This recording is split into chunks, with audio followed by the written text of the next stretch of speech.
My parents passed away early, and I was fostered in the countryside by a comrade's family. With the support of the Jiang family, I married Ford Jiang, my childhood sweetheart whom I grew up with. But I didn't know that he already had someone he loved. After marriage, he refused to touch me, yet made me bear the blame for being unable to conceive.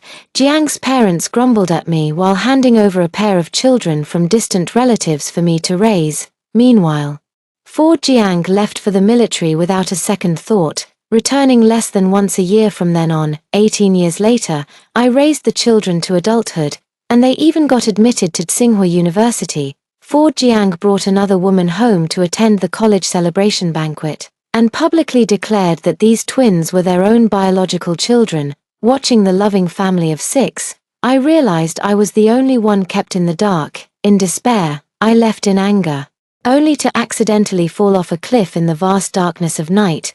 Given a second chance at life, I found myself back to the time when I had been married for just 1 year. Mother Jiang sat in the main hall, while Father Jiang sat nearby smoking a dry pipe. Scattered relatives nearly filled the small hall to capacity. Apart from Father Jiang, Mother Jiang, and Ford Jiang holding 2 children, everyone else was sizing me up out of the corner of their eyes. I stood at the doorway, silent. Mother Jiang cleared her throat. Ria Lin, you've come at the right time. This is the newborn child of the third aunt from Gaojia village. She already has 3 children and heard about your and Ford's difficulties in conceiving, so she specifically sent this child to ask if you'd like to adopt it. I glanced up and saw Esme Su mingling in the crowd, her face full of maternal affection as she watched the child in Ford Jiang's arms. So, in corners unknown to me, Esme Su had appeared before me this early. The crowd awaited my response, but Mother Jiang remained composed, as if certain I wouldn't refuse. After all, for the past year of marriage, she would always ask about my stomach condition at every meal, until my face turned pale, filled with guilt. I asked Ford Jiang, "Do you want to raise it?" Ford Jiang seemed caught off guard by my question. He frowned and said, "Children are women's business. What does it have to do with us men? If you want to raise it, I won't stop you. Fine, I won't raise them. But since you've decided to raise them, you must do so wholeheartedly, so as not to let down the goodwill of these children's parents." What did you say? Ford Jiang paused, looking at me in disbelief. The surroundings fell silent, and the murmurs quieted down considerably. I replied indifferently, "I'm only 19, it's not impossible for me to conceive, so why should I raise someone else's child?" Ford Jiang looked at me, his eyes filled with disapproval. "How can you be so unreasonable? Third aunt meant well. I never expected you to be so short-sighted." I retorted, "Didn't you just say you wouldn't interfere? Why are you so worked up the moment I refused to raise the child?" Ford Jiang was left speechless, his eyes widening as if he hadn't expected me to defy him. Mother Jiang stepped in to mediate. "Ria, don't say things in anger. I know you love these 2 children. If you want to raise them, I'll be there to support you." Father Jiang exhaled a puff of smoke and added, "Since we're keeping them, let's open the ancestral hall tomorrow and register these 2 children under the names of Ria Lin and Ford." I felt waves of exasperation inside. In my past life, Mother Jiang's so-called support was just monitoring me to see if I treated the twins well. As for washing the children's clothes, covering their expenses, and helping with their homework, almost everything was done by me alone. They only care about picking my ripe fruits. When have they ever considered me? Facing their self-centered decision, I raised my voice a little. "If I have to raise it, I'll divorce if it's registered under my name." With that, ignoring their stunned expressions, I turned and left for the mailbox at the village entrance. I received a letter addressed to me, and when I opened it, my eyes welled up with tears.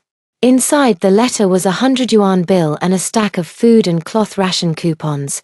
Precious treasures in the resource-scarce 1980s. The sender was my parents' university professor, Grandpa Lu, who treated me as his own granddaughter. Sadly, in my past life, it wasn't until I had raised my 2 children and they were admitted to Tsinghua University that I learned of the silent support he had given me all those years, but all of these were pocketed by the Jiang parents, in the mailbox. There was also my Tsinghua University admission letter, which the Jiang family had hidden in my previous life, all just to clip my wings and keep me tied to the Jiang family as their workhorse. I went to the village entrance and greeted Aunt Wang at the convenience store before mentioning that I needed to call my parents' old friends. Aunt Wang had practically watched me grow up in the Jiang family and understood the bitterness of living under someone else's roof. So she didn't even take the small change I offered, letting me make calls freely. As it happened, she had to step out to deliver something and asked me to mind the shop. I accepted Aunt Wang's kindness, resolved to repay her someday, and then dialed the number to the capital city. The phone rang 3 times before it was answered. A deep, aged voice came through. "Hello, who's calling?" My voice choked up. "Grandpa Lu, it's me, Ria. So the little girl finally remembers this old man. Grandpa Lu was utterly delighted, and when he heard that I had been admitted to Tsinghua University again, he was even more thrilled. "Your parents in heaven would be so happy if they knew how accomplished you've become." I also told Grandpa Lu about my current situation, explaining that I would return to Beijing in 3 days to await the start of the semester. After hearing about my experiences, Grandpa Lu's mood immediately turned somber, and he felt deeply remorseful for not being able to protect me back then. They were very supportive upon hearing my decision and even suggested I stay at their place first. After hanging up the phone, I let out a huge sigh of relief. I found a hiding spot known only to me for the letter and the admission notice. In just 3 days, I would completely change my destiny, returning to the Jiang residence. The large group of relatives had already dispersed, only the Jiang parents, Ford Jiang, and Esme Su remained, each holding a child. I walked over quietly without making a sound. I only heard Esme Su say anxiously, "Brother Ford, what if Sister Lin doesn't want to raise them?" Ford Jiang's cold, hard voice rang out. "She has to raise it whether she wants to or not, otherwise. In a month when I go off to join the military and you go off to university, what will happen to the child?" Mother Jiang also chimed in. "Esme, you go to university without worry. The child's mother should be educated like you. Ria Lin was raised by our family. She wouldn't dare disobey." Father Jiang, assuming the authoritative tone of the family head, declared decisively, "It's settled then. This family isn't one where she gets to have the final say." My heart remained utterly calm, for whatever affection I once held had long been worn away by the toil of my past life. I walked in, and the 4 of them were startled in unison. Everyone began scrutinizing my expression carefully, trying to gauge how much I had just overheard. I looked at Esme Su, perhaps out of guilt. She turned her head away, not daring to meet my gaze. Ford Jiang stepped in front of her, looking at me sternly. "This is my cousin, Esme. She got into the normal university and will be staying with us for the next month." I nodded without saying a word. I pretended not to hear the sigh of relief from Mrs. Jiang behind me. After dinner, I went straight back to my room to pack my things. I separated all the memories related to Ford Jiang from my desk and set them aside. What belongs to me is very, very little, just a cotton-padded jacket for winter and a few thin summer clothes. Compared to the woolen coat Esme Su is wearing, mine are clearly not worth even half the money she spent on a meter of fabric, if I remember correctly. The coat she's wearing was also bought with the fabric coupons sent by Grandpa Lu. Although Grandpa Lu sent me a large sum of money every month, most of it was embezzled by Mother Jiang, and very little was actually spent on me. They raised me all these years, so the money from Grandpa Lu can be considered as repayment for my living expenses. As for Grandpa Lu, I will find a way to return the money to him. Ford Jiang unexpectedly walked into my room without even knocking. He tossed a woolen scarf onto the bed and said to me in a condescending tone, "I've neglected you since we got married. I brought this back from the city for you." I stared at the scarf for a moment. The pattern was almost identical to the one on Esme Su's coat. It must have been made from leftover fabric scraps after sewing the coat, and to think he went through the trouble of collecting it and bringing it all the way back just to patronize me. Ford Jiang saw that I wasn't speaking and thought I was deeply moved by the scarf, so he seized the opportunity. "I'll be joining the military in a month, so please take good care of the 2 children. After a pause, he added, "My parents have worked hard to raise us. At home, try to be more attentive. Help wash dishes and clothes more often. Don't just stand by like you did tonight." I nearly let out a cold laugh. "Aren't you only leaving for the military in a month? Why don't you help your parents with the chores?" Ford Jiang pressed his lips together and finally said after a long silence, "Of course, I'll do my part too. Suddenly, he noticed the notebook and woven bracelet he had once given me, placed in a corner of my desk, lonely, as if treated like trash. What are you doing digging these out? I replied casually. Just tidying up a bit. Things that should be thrown away need to go. Ford Jiang furrowed his brows. Feeling a sudden surge of restless agitation, he wanted to rummage through the luggage I had packed aside, but I couldn't stop him in time. Just then, a sweet, coquettish voice called out, "Brother Ford, there's no hot water left." Ford Jiang quickly turned and left, heading to the bathroom to help Esme Sue heat the water. That night, he never came back. The next day, I slept until noon, yet Jiang's mother didn't even have the time to scold me. She kept pacing back and forth in the main room, her face full of anxiety, muttering incessantly, "How could he not be there? Where on earth has he gone? Could it be that he's not coming anymore?" I looked at her with amusement, fully aware of the situation. "Mom, what are you looking for?" Mother Jiang's hesitant gaze swept over me, but she was certain I couldn't possibly know about this matter. "Nothing. Those two kids are hungry. Go make them some milk," I chuckled and said, "Let's leave this matter for Ford Jiang to handle, otherwise, in another month when he enlists in the army, he won't get to see the child." Without waiting for Mother Jiang to stop me, I dashed out in a flash. I knew she had gone to the mailbox today and hadn't found the food coupons and money sent to me by Grandpa Lu, and she must be anxious about it now. They had secretly used this money for the entire Jiang family, everyone except me. In his previous life, Ford Jiang used that money to grease the wheels within the team, securing himself a decent position. With all his cunning and flattery, 18 years later, he actually managed to climb to the position of a department head. And all of Esme Sue's tuition and miscellaneous fees for university were almost entirely covered by the money from my envelope. They enjoyed the convenience I provided while simultaneously treating it as something they were entitled to.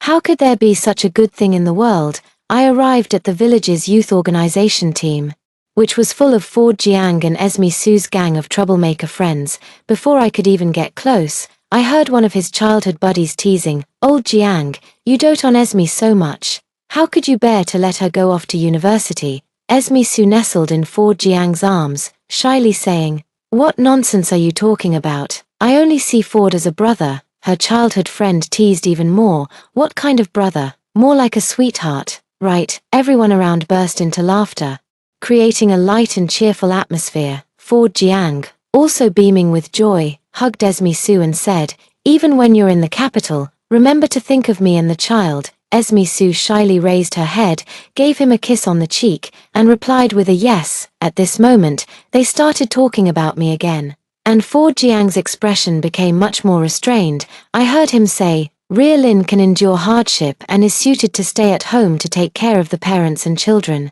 In terms of talent and knowledge, she can't compare to Esme in the slightest."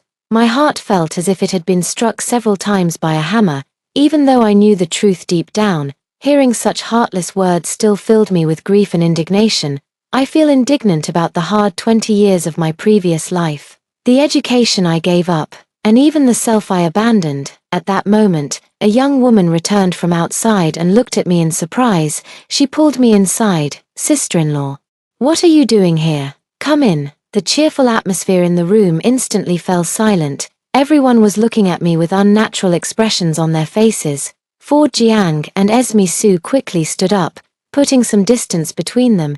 Esme Sue timidly looked at me and said, "Sister Lin, why didn't you say anything when you arrived?" Ford Jiang glanced at me with a hint of disgust in his eyes. "Why aren't you at home taking care of the child? What are you doing here?" I looked at the lipstick mark on Ford Jiang's face and curled my lips into a mocking smile. Esme Sue quickly grabbed a tissue and made a futile attempt to wipe it off Ford Jiang's face. "Sister Lin, it's all my fault. Ford and I were just joking around." Ford Jiang felt a pang of guilt for a second, but then immediately regained his composure. "Why explain to her, Esme?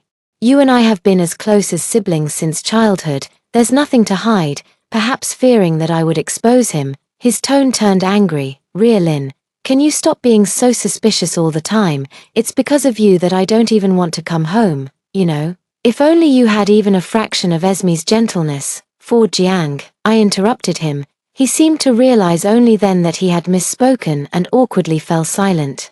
Those two kids you were so desperate to adopt yesterday are hungry. Your mom is calling you home to feed them. I calmly finished speaking, as if I didn't notice the awkward expression on Ford Jiang's face, but I did refuse to adopt those two children yesterday, and he couldn't find any words to argue, so he had no choice but to follow me home. Esme Sue bit her lip and followed along. At the dinner table, Father Jiang informed me that the child's name had already been recorded in the family ancestral hall.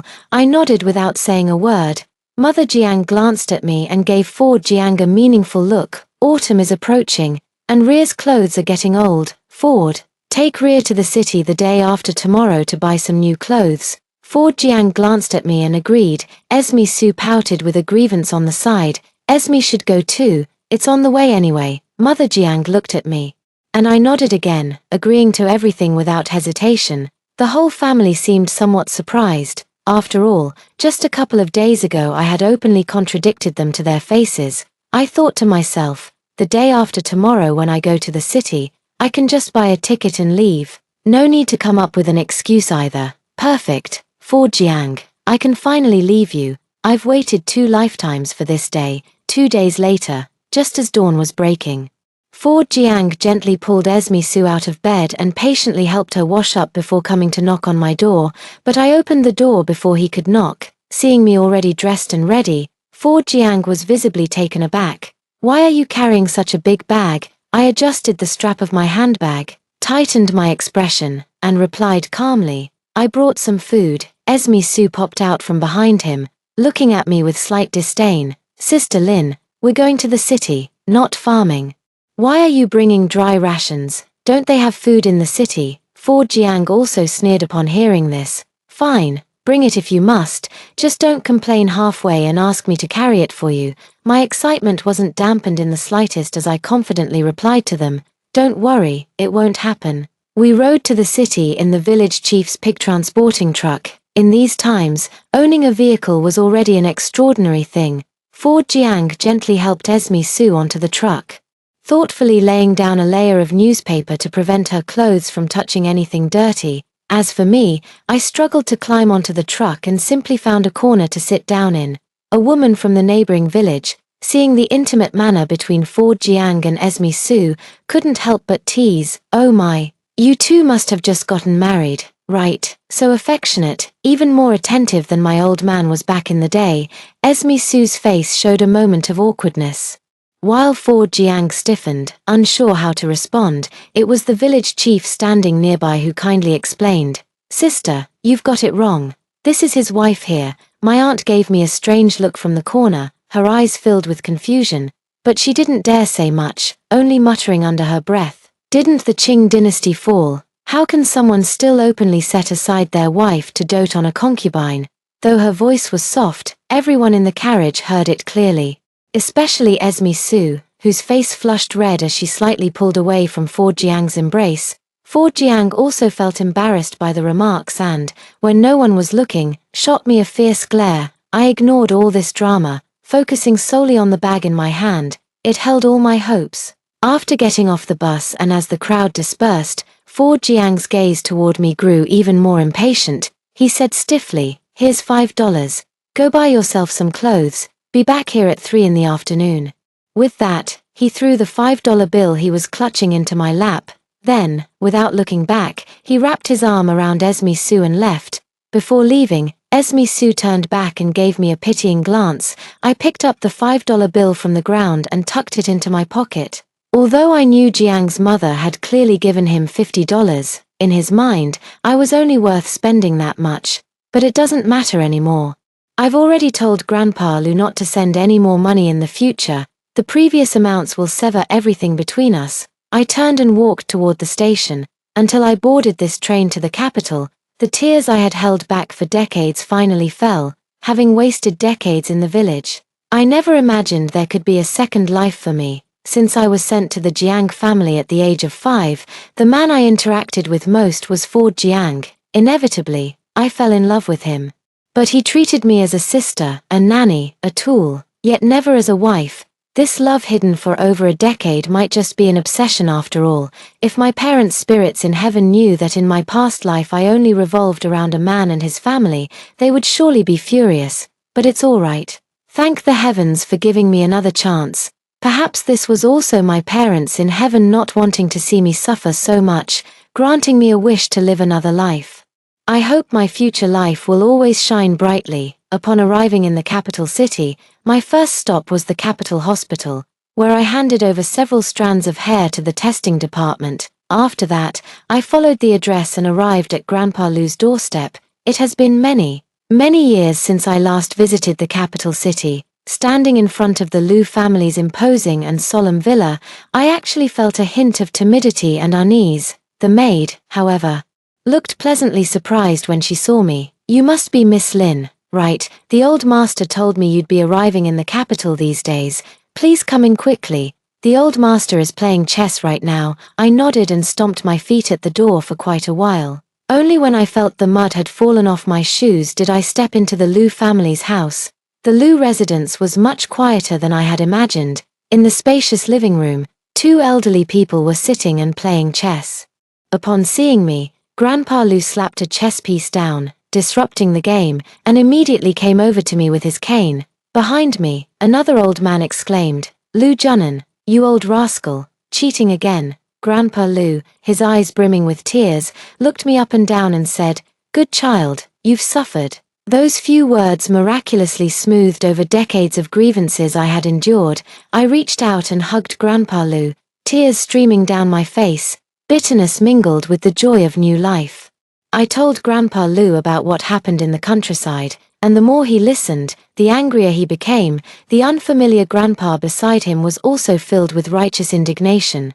"Girl, leave this matter to me, whether he wants to or not. This marriage must end. This is a new society now. And women in our country are not to be bullied at will." Only then did Grandpa Lou introduce me to his old friend, Professor Gu. According to Grandpa Lou, Professor Gu's wife worked in the Women's Federation. Hearing about my situation, she was deeply sympathetic and immediately applied for a compulsory divorce procedure from her superiors without hesitation. Upon learning that I had been admitted to Tsinghua University, Professor Gu looked at me with even greater admiration. Before leaving, he also gave me meaningful advice, urging me to study hard. Later, Grandpa Lou told me that Professor Gu was a chemistry professor at Tsinghua University. And the major I wanted to study in my life was precisely chemistry. There was still 1 month before Tsinghua University started its new semester. Unable to resist Grandpa Lou's enthusiastic invitation, I ended up staying at the Lou family's home. I was initially worried that other members of the Lou family might have objections, but I never expected that Grandpa Lou's family would be just as kind-hearted as him. The Lou family has 2 sons and 1 daughter, all of whom are married. After school, the grandchildren would gather in the living room, filling it with laughter and joy. Uncle Lou and second Uncle Lou discussed my academic future with me, while Aunt Lou even pulled me into a warm embrace, her heart full of affection. Since my parents passed away, I have never felt such warmth again. To repay the kindness of the kind-hearted Lou family, I helped tutor Grandpa Lou's grandchildren every day. Time flew by, and in the blink of an eye, it was the day school started. I bid farewell to Grandpa Lou and decided to move into the Tsinghua University dormitory. At Grandpa Lou's request, I would go back every week for a family reunion dinner. Before moving to the dormitory, I mailed out the 2 paternity test results and the letter. Little did I know, the Jiang family was thrown into an uproar because of my departure. At first, when Ford Jiang and Esme Su returned to the village, they didn't even notice I wasn't in the car. After all, their eyes were only on each other. How could they spare a glance to notice whether I had gotten on the bus? It wasn't until the 2 children soiled the bed that Mother Jiang shouted at the top of her lungs for me to come clean it up. But no one answered. Only then did Ford Jiang remember. He had left me behind in the city. Mother Jiang told him to come find me immediately, but Ford Jiang thought she was making a mountain out of a molehill. She's not a child anymore.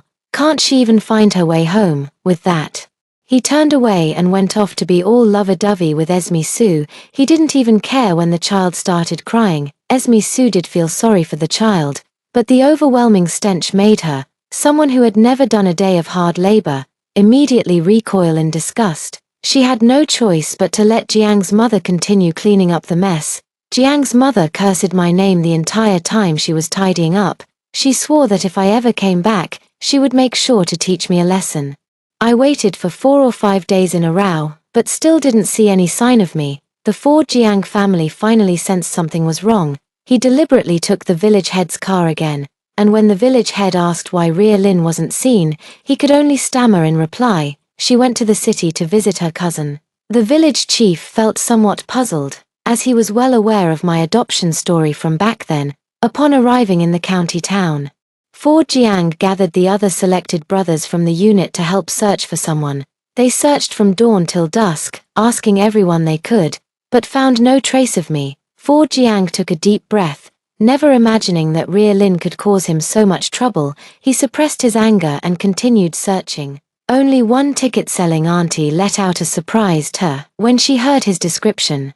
"That little girl you're talking about, she was wearing a yellow shirt with her hair in a ponytail, right, about this much taller than me."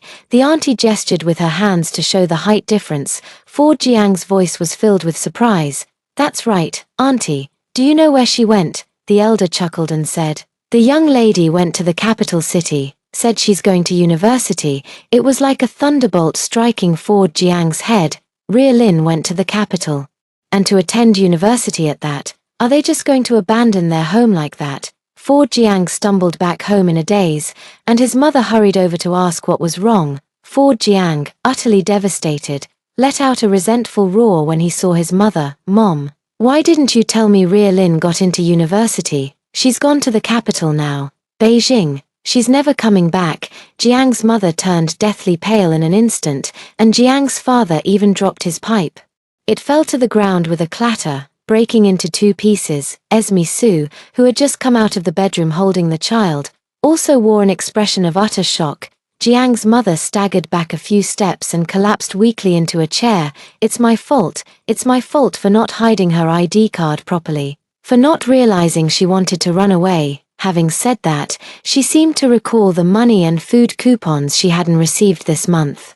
"She must have gone to the Lu family in the capital. Let's go and bring her back, alive. She's a member of our Jiang family. Dead, she's our Jiang family's ghost. The Lu family has no right to take our daughter-in-law away." Father Jiang picked up his pipe at this point, carefully wiping it with the corner of his clothes. His expression was calm, exuding the demeanor of a family patriarch. "Yes, we must go and bring them back." Father Jiang glanced at the child in Esme Su's arms. "Otherwise, who will take care of my grandchildren?" Ford Jiang had only just remembered that he and Esme Su would be leaving the village in a month. There was absolutely no way they would sacrifice their future for the sake of the child. So he nodded and decided to buy a train ticket to the capital city. When the village chief went to town the day after tomorrow, in the middle of the night, Esme Su lay on one side of the bed. Her thoughts in turmoil, she turned over and said to Ford Jiang, "I never thought Sister Lin would also get into university. I wonder which one it is." Ford Jiang replied irritably, "What kind of school could she get into? Probably just some vocational college." Having said that, he seemed almost ashamed to have such a wife. He looked at Esme Su as if she were a treasure. "No matter what she gets into, it can't compare to you. For someone like her, studying is just a waste of money, unlike you, who has a much brighter future ahead." Esme Su also wore a somewhat smug expression. After all, in those days, getting into university was already as rare as phoenix feathers and unicorn horns, not to mention a normal technical school in Beijing. Countless people from all around admired and flattered her. However, before Ford Jiang could even fully indulge in his dream of bringing Ria Lin back, the village chief brought devastating news the next day. Ria Lin had sent a compulsory divorce notice from the capital. Upon hearing the news, Mrs. Jiang nearly fainted. Even Mr. Jiang, who always pretended to be composed, flew into a rage, repeatedly shouting, "This is outrageous, absolutely outrageous." Ford Jiang's mind was in complete chaos, and he turned his pleading gaze toward the village chief. The village chief shook his head helplessly. "Ford, this is a notice approved by the higher-ups. I can't make the call. And there's no way to change things now. They say that girl Ria Lin got into Tsinghua University." from now on, don't go bothering her anymore." When the village chief received this document, he was utterly baffled. After all, even though he was just a village chief, he had heard about all sorts of documents, big and small. But this compulsory divorce notice issued by the Women's Federation was truly unprecedented. After discussing with other village cadres for a long time, he realized this wasn't a negotiation, it was simply a declaration. The declaration stated that Ms. Ria Lin and Ford Jiang were hereby released from their marital bond, free to marry or remarry as they wished. The document also included a tally of all the money and ration coupons the Liu family had sent over the years. The amount was so large that even the village chief was astonished. The Jiang family is truly insatiable. The sum of that money could have raised 10 girls like Ria Lin properly. Even the Liu family included Ria Lin's tuition and miscellaneous fees in the calculation, clearly placing high hopes on her. Who would have thought the Jiang family not only made Ria Lin drop out of school early to marry Ford Jiang, always treating others with a sour face and a critical eye. The villagers all saw what kind of clothes Ria Lin wore and how much work she did. Just looking at Jiang's parents with their greasy hair and plump faces, it was clear where all the money went. Fortunately, Ria Lin was determined and managed to get into a prestigious university like Tsinghua through self-study. Jiang's parents felt extremely uncomfortable under the village chief's intense gaze. The village chief didn't stay long and left after handing over the documents. The disheveled Jiang family was left in the main room, utterly at a loss. Is that Lin girl really not coming back? A glimmer of hope still lingered in Mother Jiang's eyes. The documents have been issued.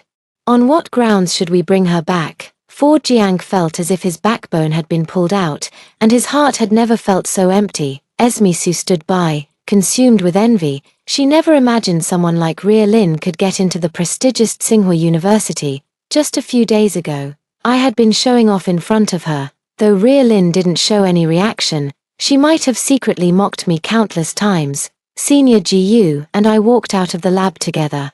Still discussing the formula from the experiment, a female classmate suddenly ran over and said to me anxiously, "Ria Lin, your family is at the school gate looking for you. They said something happened at home." My heart skipped a beat. Could something have happened to Grandpa Liu? I had no choice but to hastily bid farewell to Senior GU and rush toward the school gate. Yet before I even arrived, I heard a familiar voice. "I'm here to find my wife. What right do you have to stop me, Ria Lin, Ria Lin?"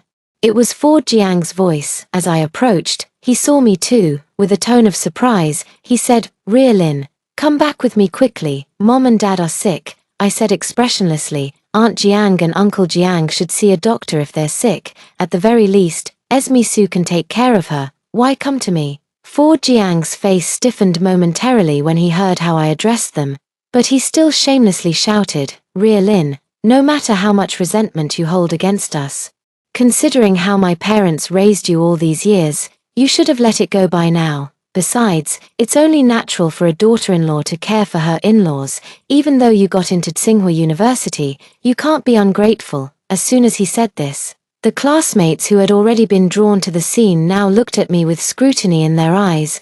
But after all, they were college students, reasonable enough not to blindly take sides without understanding the situation. Esme Su, who had been hiding nearby for who knows how long, began to stir up trouble. "Ria Lin, I know you're jealous of my close relationship with Brother Ford, but we're just cousins. How could you abandon your children and in-laws and just run away? Do you know how much the kids want their mother?" With that, Esme Su picked up two scruffily dressed children from the tricycle.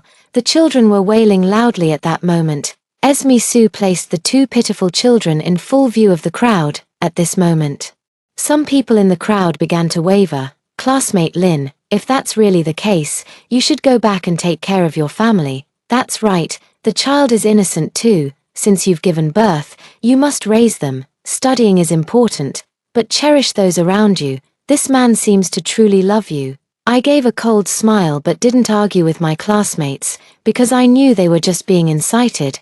But when it comes to public opinion, it's not just Ford Jiang who knows how to manipulate it. I looked at him and said, "Ford Jiang, did your military unit replace you? Otherwise, how would you have time to come and bother me?" Then I turned to Esme Su. "What's the matter? Didn't you get into college, or did your affair with a married man and giving birth to twins get exposed? For Jiang and Esme Su, caught in their awkward predicament by me, both flashed expressions of shame and irritation on their faces. I knew I had hit the mark. Before the start of the semester, I realized that the forced divorce agreement wouldn't be enough to suppress the shamelessness of the Jiang family. To prevent them from causing trouble for me, I sent a letter of complaint to the military unit and the university where Esme Su was enrolled. A month later, both their dreams, one of joining the military and the other of attending university, were shattered. After all, how could serious institutions like the military and universities tolerate two individuals with such tarnished reputations? Upon hearing the news, Jiang's mother was so enraged that she fell seriously ill. Jiang's father, who had long suffered from lung problems due to smoking, collapsed completely upon receiving the news, becoming paralyzed. With two children to care for and no one to help, Jiang and Esme Su were overwhelmed. The thought of me living a stable life at university in the capital only deepened their resentment, so they simply packed up the kids and came to the capital to find me. I presented them with the paternity test results and the detailed accounts of all the expenses the Jiang family had spent on me over the years. The deceived students began to realize what had happened. They pointed at Jiang and Esme Su, hurling insults at them. After all, they were educated people, so their words weren't too harsh. So you two are playing the victim first. Is your piss mat or something? Can't even recognize yourselves, one thick-skinned, the other shameless. What a perfect match made in heaven. Classmate Lin is truly a phoenix fallen into a chicken coop. How did she end up with such a family of bloodsuckers? Jiang and Esme Su were scolded until their faces turned red. Though it's unclear which word struck a nerve with them, Jiang rushed towards me angrily, trying to take me away directly. Before I could resist, I was already dragged several meters away. I was just about to call for help. Then, with a loud bang, Jiang was knocked to the ground by a punch. It's senior brother Jiyu Yang. Senior brother Jiyu shielded me behind him. When Jiang saw this, he became even more furious. He pointed at senior brother Jiyu. Is this your lover? Is it for him that you abandoned our family? He tried to charge forward again, but senior brother Jiyu effortlessly knocked him down once more. Perhaps it was because the school was quite united, or perhaps they found Jiang's behavior despicable. A group of defenseless students also took the opportunity to strike at Jiang. It wasn't until the security guards belatedly arrived that Jiang, beaten black and blue, was pulled up by Esme Su. I stood before him and declared loudly, Jiang, I owe your family nothing. The money your family spent raising me was less than 1/10 of what Grandpa Lu sent back. I never slacked in household chores while eating your family's meals. You were the one who had an affair with Esme Su and fathered a child first. Why accuse me of abandoning you? Everyone has their own path. From now on, we have nothing to do with each other. If you harass me again, don't blame me for being ruthless. Jiang was stunned by my words. After a long pause, he and Esme Su left in disgrace. They never bothered me again after that. 4 years later, I walked out of Professor Gu's office, holding the latest research findings in my hand. Professor Jiyu told me that this research could largely break through the constraints imposed by foreign forces on our country. Our nation is also poised to achieve a major breakthrough in the field of bombing. A series of good news came, and my heart was like a joyful little bird, fluttering non-stop. Senior brother Jiyu came to invite me for a meal, and I readily agreed. During the meal, senior brother Jiyu also congratulated me on achieving such outstanding results. I smiled at him and said, Senior brother Jiyu, you're teasing me. Without your help, I would still have a long way to go to achieve this result. Senior brother Jiyu smiled, his eyes brimming with deep affection. I flusteredly avoided his gaze, but he took my hand. I understand you. Your ambition lies in chemistry, and you'll dedicate your life to it. But don't forget to look at the people around you. Okay, I lowered my head and, after a long pause, nodded solemnly. Later, Grandpa Lu told me, Jiang lost his job in the military and spent his days at home getting drunk, neither looking for work nor caring for his children. Esme Su couldn't go to college, burdened by 2 children and the entire Jiang family. She couldn't endure such a life for even a year before running away. Now, Only Ford Jiang is left to raise the child while caring for his parents, but he wasn't a particularly attentive person to begin with. After just a few years of care, his parents developed bedsores that went untreated,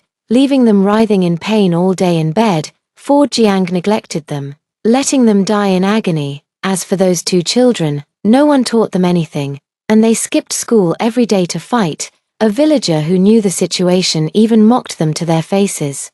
Your birth mother isn't as accomplished as your former foster mother, and you're just as useless as your mom. Upon hearing they had an accomplished foster mother in the city, the two kids went home and threw tantrums every day, demanding to go find their mother in the city. Perhaps the alcohol was taking effect, and Ford Jiang completely forgot what I had said.